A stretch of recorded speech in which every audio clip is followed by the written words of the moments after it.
Hello everyone. In this video, we will be talking about tokens and escape sequences in Java. This video will cover introduction to tokens, the 5 types of tokens and escape sequences. So let's get started. So what tokens actually are? Tokens are group of characters in Java. बहुत simple definition है कि tokens क्या होते हैं। मतलब कोई भी character है, उनका ग्रुप है, कोई भी वर्ड है तो वो टोकन है। मतलब तो अगर आप कोई कोड लिख रहे हो तो that code comprise of tokens and tokens and tokens, just tokens. जैसे आप इंग्लिश लिखते हो, if you write a paragraph, so that paragraph consists of words. So similarly Java की वर्ड्स को हम टोकन्स कहते हैं। Tokens are group of characters in Java. Simple. Now, what are the 5 types of tokens? सबसे पहला है keywords, identifiers, literals, punctuators and operators. तो अब हम इन सब tokens के बारे में डिटेल में डिस्कस करते हैं। तो सबसे पहले हम डिस्कस करेंगे कीवर्ड्स के बारे में कि कीवर्ड्स क्या होते हैं। कीवर्ड्स का नॉर्मल मीनिंग क्या होता है? कीवर्ड्स यानी जिनका कुछ स्पेशल मीनिंग हो, मतलब वेरी इंपॉर्टेंट वर्ड जिनका एकदम स्पेशल मीनिंग हो। So keywords in Java, keywords are the token, हमने अभी डिस्कस किया था टोकन्स क्या होते हैं, which have special meaning to the Java compiler. These are the reserved words which cannot be used as names of variables or methods. Now what are variables and methods? वो हम अपनी next video में discuss करेंगे. For now just think कि keywords reserved words हैं जिनको आप नहीं यूज़ कर सकते. फॉर एग्जाम्पल, आपको अगर नाम रखना है किसी का, किसी इंसान का नाम रखना है, तो आप उस इंसान का नाम इंसान नहीं रखोगे. You won't call it human. जैसे कि मैं आपको ह्यूमन नहीं बुलाऊंगी, ना ही आपका नाम ह्यूमन रख सकती हूँ, because that's a reserved keyword जिसका इंसानों के लिए स्पेशल मीनिंग है, humans. So these are the reserved words which cannot be used as names of variables or methods. ठीक है, तो अब इसमें कीवर्ड्स क्या हैं? If, else, this, super, final, public, static and void. मतलब अलग अलग कीवर्ड्स हैं, इट्स नॉट लाइन. अब इफ, हमारे लिए इफ का कोई स्पेशल मीनिंग नहीं है, और मीनिंग है पर हमारे लिए ऐसा कुछ स्पेशल नहीं है इफ. बट ये इफ जावा कंपाइलर के लिए स्पेशल है, और आप कहीं और जहाँ पे इफ का असलियत में यूज है, आप उसे उसके अलावा कहीं और यूज नहीं कर सकते. जैसे जैसे आप आगे बढ़ेंगे, जब आप कोड लिखेंगे, then you will get to know about it. But इतना अभी जान लीजिए कि keywords are reserved words with a special meaning to the Java compiler. अब हम नेक्स्ट टाइप ऑफ टोकन के बारे में बात करेंगे, which is identifiers. Identifiers definition: names or sequence of eligible characters used to name variables, methods, objects, etc. मतलब कोई भी नाम, एक नाम जो आप किसी वेरिएबल को, मेथड को, ऑब्जेक्ट को वगैरह वगैरह इन सबको दे सकते हो. और इसके कुछ रूल्स हैं, आप कुछ अगड़म बगड़म नाम नहीं दे सकते उसे. जैसे हम इंसानों का नाम होता है, it is a word, alphabets होते हैं उसके अंदर. हम अपना नाम नंबर्स के ऊपर तो नहीं रखते कि मेरा नाम 234 है, आपका नाम 658 है, ऐसा नहीं होता है ना. तो कुछ तो उसी तरीके से जावा में भी सर्टेन रूल्स होते हैं which are mandatory to be followed. ना वो रूल्स क्या है? सबसे पहला रूल हम पहले भी पढ़ चुके हैं, अभी जस्ट पहले पढ़ा था, कि कीवर्ड्स को हम नहीं यूज़ कर सकते to name variables, methods and objects. तो पहला रूल तो वही हो गया, हम पढ़ चुके हैं, तो मैंने यहाँ पे मेंशन नहीं किया है. बाकी रूल्स क्या है कि लेटर्स ABCD Z तक आप कोई भी लेटर यूज कर सकते हो. डिजिट 0 से 9 तक आप कोई भी डिजिट यूज कर सकते हो. आप अंडरस्कोर यूज कर सकते हो, आप डॉलर यूज कर सकते हो, डॉलर साइन यूज कर सकते हो. ये एलिजिबल कैरेक्टर्स, जैसे हमने पढ़ा है यहाँ पे एलिजिबल कैरेक्टर्स. तो ये हैं एलिजिबल, तो ये हैं सारे आपके एलिजिबल कैरेक्टर्स. दूसरा rule, literals. Actually, I think it should be identifiers. Sorry. Identifiers can not start with the digit, यानी वो नाम एक डिजिट के साथ नहीं स्टार्ट हो सकता है. अगर आपको वेरिएबल का नाम रखना है तो आप रख सकते हो उसका नाम नेम रख लीजिए, हमने उसका नाम, लेकिन आप उसका नाम 0 नेम या 1 नेम नहीं रख सकते, पर आप नेम अंडरस्कोर 1 रख सकते हो, नेम अंडरस्कोर $1 रख सकते हो, but it can not start with a digit. The identifier cannot start with the digit. I hope it is clear. Now we'll move on to the next token. अब हमारा next token है literals. Literals क्या होते हैं? Values that are stored in variables. Variables for now आप इतना समझ लीजिए कि जैसे मैथ्स में algebras यूज करते हैं x, y, z, उसी तरीके से जावा में वेरिएबल्स होते हैं. अलग अलग टाइप के हो सकते हैं वो वेरिएबल्स, और उनका वो कोई पर्टिकुलर वैल्यू को स्टोर करते हैं वेरिएबल्स. नेक्स्ट वीडियो में हम वेरिएबल्स के बारे में डिटेल में डिस्कस करेंगे. नाउ हमारे लिटरल्स क्या होते हैं? Values that are stored in variables. Variables के अंदर जो वैल्यूज स्टोर होती हैं वो लिटरल्स हो सकती हैं. नाउ वेरिएबल्स के अंदर डिपेंडिंग ऑन कि वो वेरिएबल कौन सा है उसके अंदर डिफरेंट वैल्यू हो सकती हैं. तो वो वैल्यू कौन कौन सी हो सकती हैं लिटरल्स में? लिटरल्स में हो सकती है numeric value, non numeric value, boolean value and null value, null 0. ठीक है, तो अब फिर न्यूमेरिक को भी फर्दर डिवाइड किया जाता है इंटीजर वैल्यू में और रियल वैल्यू में. नॉन न्यूमेरिक मतलब जो नंबर्स ना हो उसे डिवाइड किया जाता है कैरेक्टर में और स्ट्रिंग में. तो अब हम इसकी क्लासिफिकेशन को डिटेल में पढ़ेंगे और इन सारे टर्म्स की डेफिनेशन करते हैं. Numeric literals. Numeric literals, numeric मतलब नंबर्स 0 to 9 सारे न्यूमेरिक लिटरल्स होते हैं. 0 to 9 जितने भी नंबर्स आते हैं. डेसिमल नंबर्स भी न्यूमेरिक लिटरल्स होते हैं. पॉजिटिव नंबर भी न्यूमेरिक लिटरल्स में आते हैं, नेगेटिव नंबर भी हो सकता है वो. नाउ वेरिएबल्स में हम समझ चुके हैं कि पॉजिटिव वैल्यू आ सकती है, 0 to 9 के बीच में पॉजिटिव भी हो सकती है, नेगेटिव भी हो सकती है और डेसिमल वैल्यू भी आ सकती है.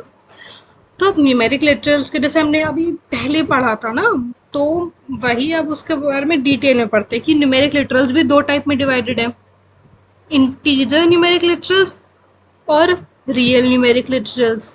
Integer as the name suggest, integers आते हैं इसके अंदर सारे के सारे, मतलब 0 to 9 के पॉजिटिव नंबर्स और नेगेटिव नंबर्स. समझ में आ गया. रियल न्यूमेरिक लिटरल्स में क्या होता है? डेसिमल नंबर्स आ गए. तो ये हो गया हमारा numeric literals covered and I hope that it is very clear. अब हम बात करते हैं नॉन न्यूमेरिक लिटरल्स की, कि नॉन न्यूमेरिक लिटरल्स क्या होते हैं. जनरल मतलब क्या हो गया कि नॉन न्यूमेरिक का मतलब क्या हो गया? नंबर्स को हटा के. तो जब हमने नंबर्स को हटा दिया वो तो न्यूमेरिक में आ गए, तो नॉन न्यूमेरिक में क्या बचा? हमारे वर्ड्स बचे, ABCD बचे. तो न्यूमेरिक लिटरल्स भी 2 टाइप में डिवाइडेड है, कैरेक्टर लिटरल्स और string literals. Now character literals. Character जब हम कैरेक्टर बोलते हैं इंग्लिश में, कैरेक्टर नेचर वाले कैरेक्टर नहीं, इंग्लिश में कैरेक्टर, तो उस कैरेक्टर का मतलब होता है ABCD ... सेट. तो वो सारे कैरेक्टर हो गए. अब कैरेक्टर लिटरल्स की 2 पॉइंट्स हैं जो डिफरेंस हैं कैरेक्टर लिटरल्स के बीच में और स्ट्रिंग लिटरल्स के बीच में. तो सबसे पहले character literals are enclosed in single quotes. जैसे कि एग्जाम्पल में इट इज क्वाइट क्लियर कि यहाँ पे H में सिंगल कोट्स लगे हैं, तो वो हो जाता है हमारा कैरेक्टर लिटरल. और वो सिंगल वर्ड होता है, इसमें एक ही वर्ड है, H है, D है. कैरेक्टर लिटरल का मतलब ये नहीं है कि it will only comprise of A to Z. It can be any character, as you can see, a semicolon, a square brace, or anything like that, except digits. Digits को छोड़ के बाकी सब कुछ जो जस्ट वन कैरेक्टर जिसमें हो, और अगर वो सिंगल कोट्स में हो then it is a character. String literals में क्या होता है? It is enclosed in double quotes, as you can see in the following examples. Hello enclosed in double quotes, T enclosed in double quotes, and 103 NNT is also in double quotes. अब यहाँ पे you must be thinking कि यहाँ पे कि word 103 कैसे आ गया.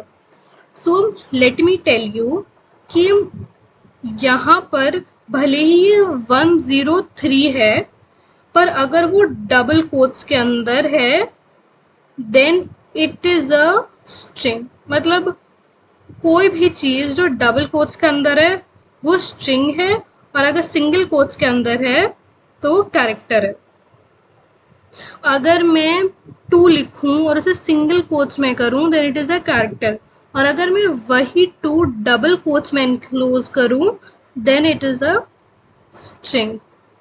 तो बेसिक चीज ये है कि हम कैरेक्टर्स में सिंगल कोट्स होते हैं और स्ट्रिंग में डबल कोट्स होते हैं.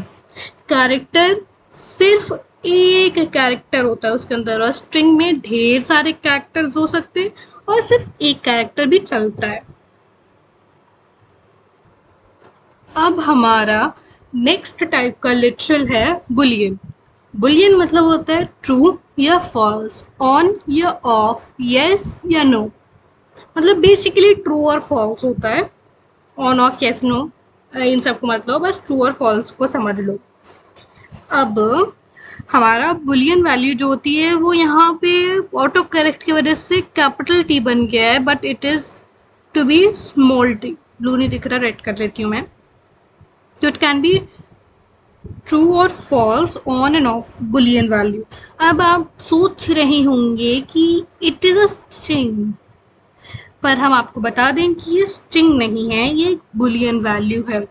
बुलियन वैल्यू आप ऐसे नॉर्मली जनरली यूज़ नहीं करते हैं. जैसे आप 1 2 3 strings, characters, non numerics use करते हैं. बुलियन वैल्यू ज़्यादातर नहीं यूज़ की जाती है. बुलियन वैल्यू जब यूज़ की जाती है it is used in if, ज़्यादातर इफ़ में यूज़ की जाती है. अब we will not go into the depths. हम उसको अपनी फर्दर वीडियो में आगे डिस्कस करेंगे. अभी के लिए समझ लिए बुलियन मतलब ट्रू या फॉल्स, ऑन या ऑफ, यस या नो. अब बेसिकली ट्रू फॉल्स को ही समझिए कि बुलियन वैल्यू ट्रू होती है या फॉल्स होती है, और उसमें भी जब बुलियन वैल्यू में स्टोर किया जाता है तो वो कैपिटल टी होता है. यहाँ पे स्मॉल टी होता है, कैपिटल टी नहीं होता है. स्मॉल टी होता है और स्मॉल एफ होता है. मेरा थोड़ा जे की तरह लगता है but that's my hand writing. मतलब ऐसा होता है एफ और ऐसा होता है टी, फिर बाकी एफ एल एस ई और टी आर यू ई. अब हम आगे बढ़ते हैं. अब हम अपने आखिरी लिटरल के बारे में पढ़ेंगे. नल लिटरल. नल यानी कुछ नहीं. इसको नल खत्म. और एस्केप सीक्वेंस. एस्केप सीक्वेंस क्या होता है हम वीडियो के एंड में पढ़ेंगे, तो तब आपको \0 का मतलब पता चल जाएगा. और अब के लिए हमारे लिटरल्स हो चुके हैं कंप्लीट. लिटरल्स मैं रिकॉल करवा दूं. Literals are a type of tokens. और ये जो हमने literal, non numeric, numeric, boolean literals किए हैं, ये सब लिटरल्स के क्लासिफिकेशन है. अब हम नेक्स्ट टाइप ऑफ टोकन पढ़ेंगे, that is punctuators. अब punctuators क्या होते हैं? punctuators एक टाइप ऑफ टोकन है. रिकॉल करा दो, अभी जब बुलियन, नॉन न्यूमेरिक किए वो सब लिटरल्स है. अब हम टोकन्स पर वापस आ चुके हैं, punctuators पर. तो punctuators को जावा छोड़ो, नॉर्मल क्या होते हैं punctuators? नॉर्मल हमारी इंग्लिश में punctuators क्या होते हैं? punctuators full stop, comma, single quotes, double quotes, semicolon, ये सब पंक्चुएटर्स होते हैं. इनका काम क्या होता है? या तो हमारे सेंटेंस को बट इंडिकेट करना है कि हमारा फुल स्टॉप का काम क्या होता है, एक फुल स्टॉप का काम क्या होता है। ये इंडिकेट करना है कि हमारा सेंटेंस खत्म हो चुका है। कॉमा का सेपरेट करना कि जैसे हम कोई लिस्ट बना रहे हैं कि I bought a banana comma Apple comma oranges, तो उस कॉमा का वो काम होता है। अब ब्रेसेस का काम क्या होता है कि अगर किसी चीज़ का दूसरा मीनिंग भी है, अम, जैसे जैसे जैसे मतलब आप समझ गए, आप ना समझ जानते तो हैं कि ब्रैकेट्स क्या है, क्यों यूज़ किए जाते हैं। एग्जाम्पल के लिए हम ले लेते हैं जैसे कुछ शॉपिंग लिस्ट मैंने कहा कि ऐसा कहा मैंने, I bought everything in my shopping list, फिर मैंने ब्राउन ब्रेसेस लगा कर लिख दिया एप्पल बनाना ऑरेंजेस। तो ऐसा काम होता है पंक्चुएटर्स। तो जावा में भी पंक्चुएटर्स का कुछ सिमिलर काम होता है। तो क्या है definition? Definition says punctuators are used in code to separate and group the code। मतलब कोड को या तो सेपरेट करने के लिए होता है या ग्रुप करने के लिए, मतलब कोड में उनका कुछ स्पेशल काम होता है। They have a particular meaning to the Java compiler.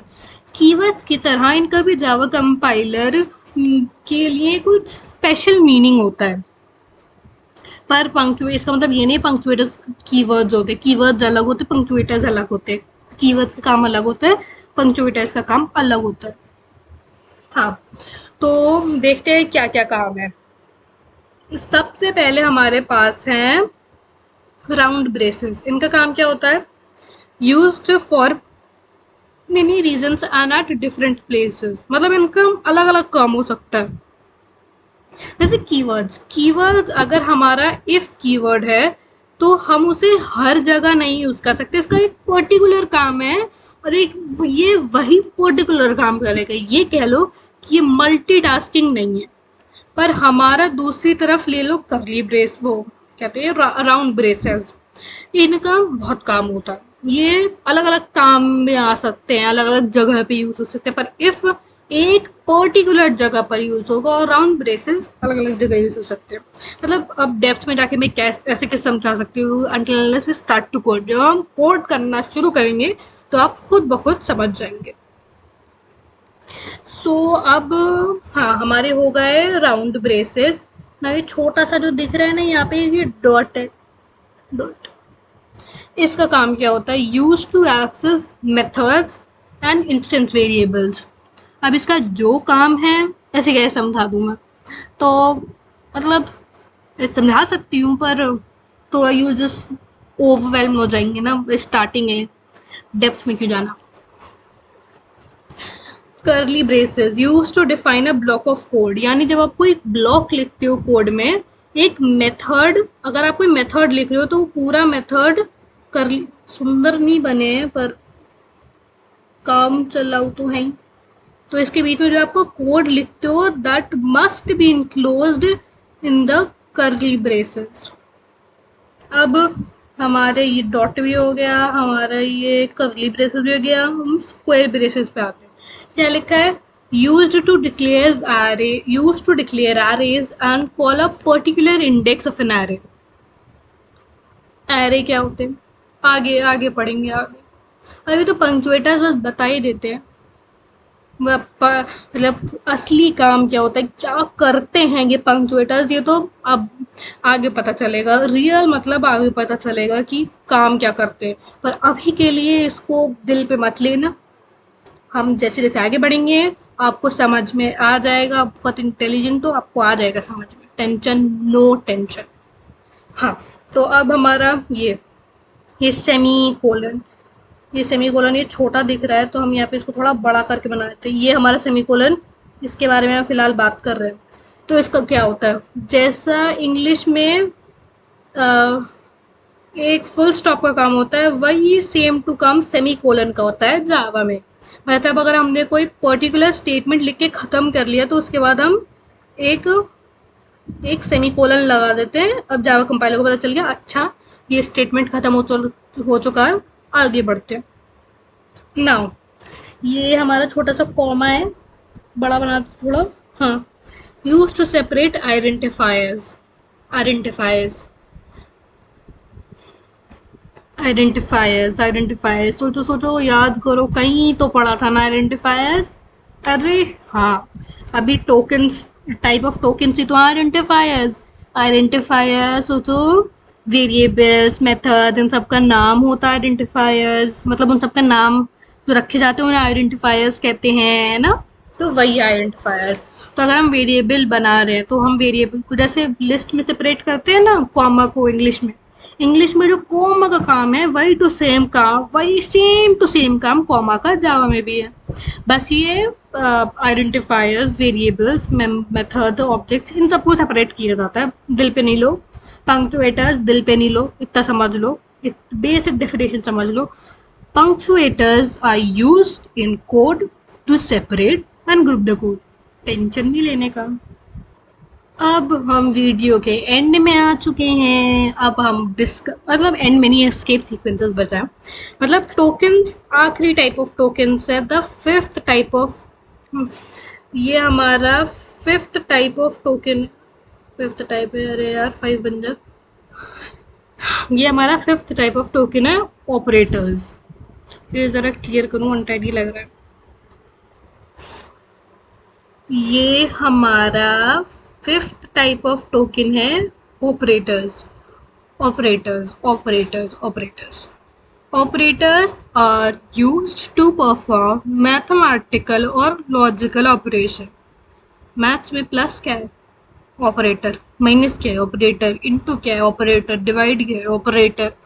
उसी तरीके से जावा में भी ऑपरेटर उस प्लस माइनस को कुछ मैथमेटिकल, यानी प्लस माइनस इनटू वगैरह वगैरह, उसको या लॉजिकल काम ऑपरेशन, यहाँ पे वो कैंची चाकू लेके ऑपरेशन, सर्जिकल ऑपरेशन वाला ऑपरेशन नहीं, डॉक्टर जो करते वो नहीं, यहाँ पे कैलकुलेशन समझ लो। वो कैलकुलेशन है ऑपरेटर्स। ऑपरेटर्स के ऑपरेटर्स के अपने अपने काम होते हैं, वो हम नेक्स्ट वीडियो में या फिर अब नेक्स्ट वीडियो में हम डिस्कस करेंगे। तो ऑपरेटर्स में are mainly divide to arithmetic operators, relational operators, tick लगाते जाते पढ़ लिया हमने, मतलब कर नाम ले लिया है। Logical operators, assignment operator and conditional operator. Conditional operator सिर्फ एक ही ऑपरेटर है, उसे अलग ही डाल है क्योंकि अलग है, हट के। Spoiler alert, it is a ternary operator. ये एक टर्नरी ऑपरेटर है। I just make a T. तो अब हमने टोकन खत्म कर लिए हैं, अब हम करते हैं escape sequences. Escape sequences escape sequences a special sequence of characters having a special meaning to the Java compiler।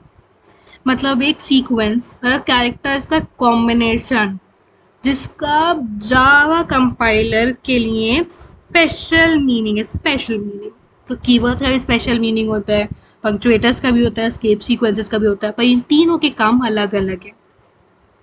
Now this is a list of escape sequences with their description.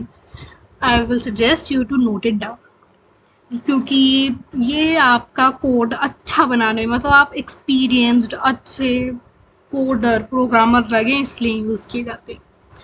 Escape sequence \n new line के लिए होता है, \t tab insert करने के लिए, tab यानी space, \\, to insert a \r like entering, enter की, हाँ एंटरिंग, एंटर, हाँ मतलब एंटर की दबाने जैसे ही सेम टू सेम काम है इसका भी। अगर टेक्स्ट के बीच में ये डालो तो फिर न्यू लाइन में टेक्स्ट चला जाता है, मतलब वो लिखते हैं ना माइक्रोसॉफ्ट वर्ड पे या फिर कहीं पे भी लिखते हैं, टाइप करते हैं, लिखते नहीं टाइप करते हैं, तो when you press the enter key the cursor moves to the next line, new line, next line actually. हाँ back slash produces a beat sound, एक साउंड प्रोड्यूस करता है back slash. /0 represents a null value. हमने अभी ऊपर discuss किया था ना नल लिटरल में, तो /0 एक नल वैल्यू को रिप्रेजेंट करता है.